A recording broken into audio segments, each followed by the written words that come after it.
I'm going to show you how to build the best and most powerful cities in Civilization 7. This guide is focused on cities, not towns.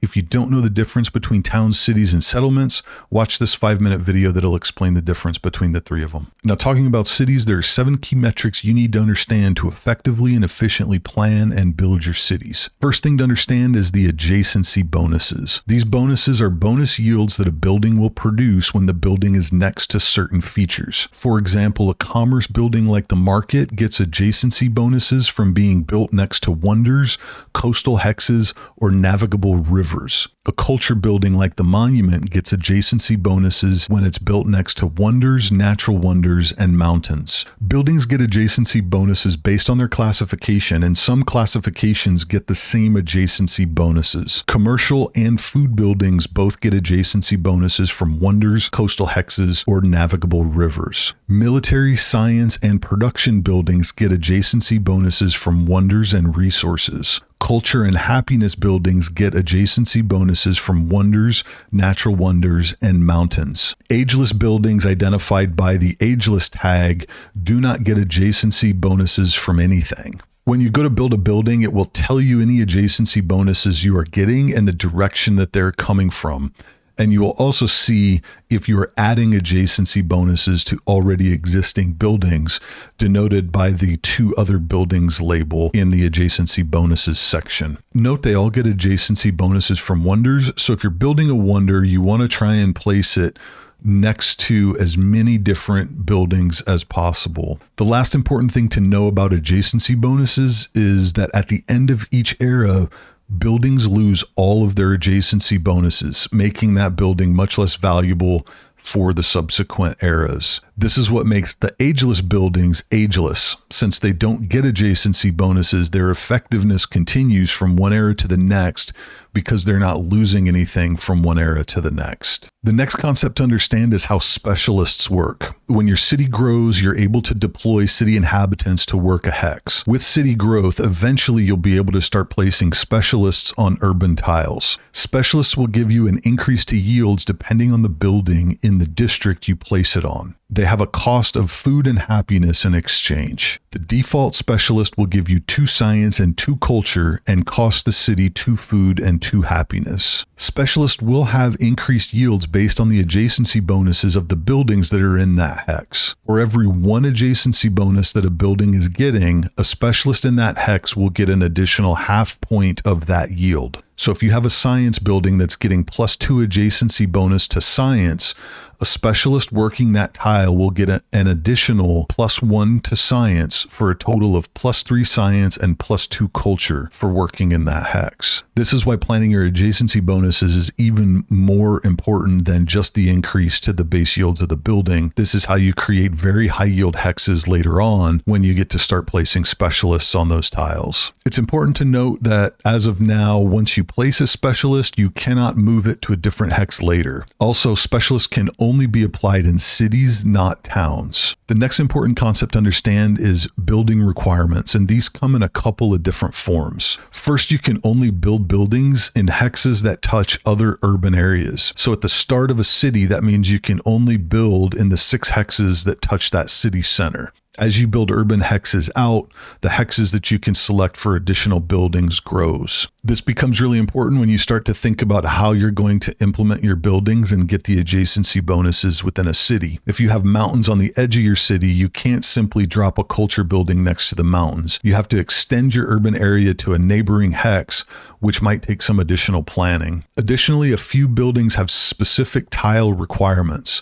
The sawmill and grist mill must be built on rivers. There are a few buildings that require coastal or navigable river tiles, including the fishing quay, the wharf, the shipyard, the lighthouse, and the port. Tiles that are navigable rivers can build both buildings that require coast, like the fish quay, and buildings that require a river, like the bath. The next concept to understand is what Civ 7 calls a quarter. A quarter is a hex that has 2 buildings built on it from the current era. This is important because there are several bonuses awarded to quarters or buildings that neighbor a quarter increasing the yields. One that is in the early game that is not well advertised is that your palace receives an adjacency bonus of +1 science and +1 culture for a quarter. You can see that when you're building your second building in a hex next to your city center, there's a bonus awarded to other buildings, +1 science, +1 culture. That's your palace. Some buildings like the blacksmith, the bank, and the university add additional yields on quarters once they're built. Related to the quarters is the mechanic of unique quarters. Unique quarters are civilization dependent and require you to build 2 unique buildings for the civilization in the same hex. There are several of these in game. You can see them in the Civilopedia for whatever ages you've unlocked in the game that you're in. To activate the unique quarters, both buildings must be built in the same hex. The last mechanic to understand to master city planning in Civ 7 is overbuilding. As I previously mentioned, any adjacency bonuses are removed as you transition from one era to the next. This makes buildings from previous eras much less valuable unless they are ageless. Overbuilding allows you to build a current era replacement over a last era building, removing the ineffective building for something new. When you place a new building over a hex with old buildings, it does let you know which building is going to be built over. Buildings do not have to match type to overbuild. You could build a commerce building over a science building. Any type of current era building, including ageless buildings, can be built over a building from previous eras as long as that old building is not ageless. Overbuilding gets bonuses from policy cards and certain government types, allowing you to build much faster. How you approach overbuilding and maximizing your city output is important in relation to the specialists that you have placed in your cities. Remember that the specialists create extra yields based on adjacency bonus, and also remember that when the era advances, your buildings lose adjacency bonuses, which means your specialists revert back to the base yields of 2 science and 2 culture and cost 2 food and 2 happiness. By using overbuilding, you can refresh the adjacency bonuses of a given hex, and that will then increase the specialist yield again based on the adjacency bonuses of the new building. With these concepts understood, let's get into how you use them to your advantage when you're planning your cities. With all of the different building types, these are the hex maximums you need in the modern era to build all the buildings in a city. You're going to need 2 water tiles or navigable rivers. You're going to need 1 additional river tile. You're going to need 3 tiles for food and commerce. Now, some of these are for the exploration age, and you can replace those with ageless buildings in the modern age. You're going to need 2 tiles for science, military, and production. You're going to need 3 tiles for culture and happiness buildings. You're going to need 1 ageless tile, 1 palace tile, and then there are 3 modern buildings that take up the whole hex. That's the aerodome, the launch pad, and the rail station. So this means you need a total of 16 hexes counting your city center if you want to build all of the buildings in a city. Note this number does not account for any wonders or special quarters, only the buildings that can be built by everybody. For a rough idea of what that means, a city that controls 2 rings of hexes outside the city center has 19 hexes total. Mountains and resources would reduce the buildable number of hexes in a city, so keep that in mind when you're looking at how many hexes you want to be in a city and what you're going to build in that location. Now, I'm not suggesting you want to build every building in every city, but it's good to understand this is the maximum that you would need and how you might have to adjust what you're going to build in a city based on the number of hexes that are buildable in that city. When you're prioritizing your city's location, there are a few criteria to consider. First, expandability. Can you get 2 rings of hexes around the city center? If not, are you going to be okay with limiting the buildings in that city? Second, are there natural wonders you want to get inside your city area? Third, how do you position the city to get the most amount of resources in the area? It's usually worth sliding over 1 hex to the left if that means you can include an additional resource in the city's range if you don't lose anything meaningful. Fourth, try to get at least 1 river tile so you can build a sawmill and a grist mill. Fifth, a couple mountains are beneficial if you can find them for those culture and happiness buildings. Last, consider freshwater. Freshwater is always better if it's there. Without it, you're going to get a -5 happiness penalty, but I wouldn't compromise any of those previous elements just for fresh water. The -5 happiness penalty is easily overcome with hex working, resources, policy cards, and buildings. You should be able to come up with a general outline of how you will build your buildings based on the surroundings of the city center. Do this by thinking about those adjacency bonuses and the number of each type of hex that you're going to need in order to build all the buildings. Commerce and food go near the coast. Culture and happiness go near the mountains. Science, military, and production go near the resources. Ageless buildings, unique quarters, and wonders go in between. The sawmill and grist mill need to go on a river. There are a few of the unique quarters that require special terrain, like being near the coast, so keep that in mind as you're planning. If you're looking to place a coastal settlement, do not settle directly on the coast unless there's no other option.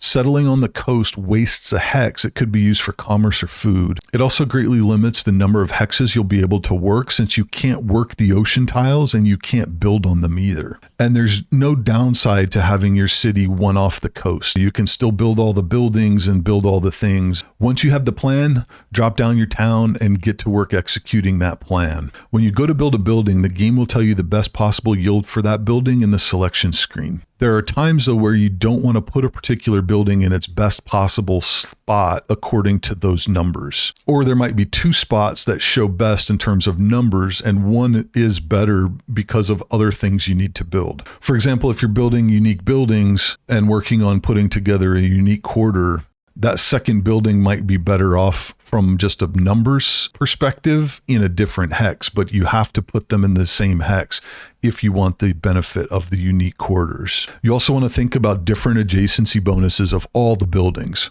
For example, I could put an academy in either spot here and get +7 with the adjacency bonus. But when I look at culture or happiness buildings, they're going to get more adjacency bonus from one spot than the other. So I want to put the academy in the bottom right spot and the culture and happiness buildings in the spot to the left to maximize the adjacency bonuses for both buildings. Another time is when you need a particular hex feature for other buildings. For example, you need a river to build a sawmill. And if you only had one river tile in your city, you wouldn't want to build anything else on that tile just because it had a slightly higher adjacency bonus. Because if you did that, you've got no spot to build your sawmill or your grist mill. So just because it's a higher number doesn't mean it's always the best choice. Continue building out your cities to your plan. When an era switch happens, start using the overbuilding feature to remove the older, now inefficient buildings. It's usually best to overbuild the same types of buildings. That's not a requirement from the game, but I find it a lot easier to keep track of things and make sure your specialists are effective where you want them to be. Otherwise, you're constantly having to replan your city and rethink about where things are going. So as best you can, try and build the same buildings over the top of the old buildings. So if it's commerce and food, build commerce and food.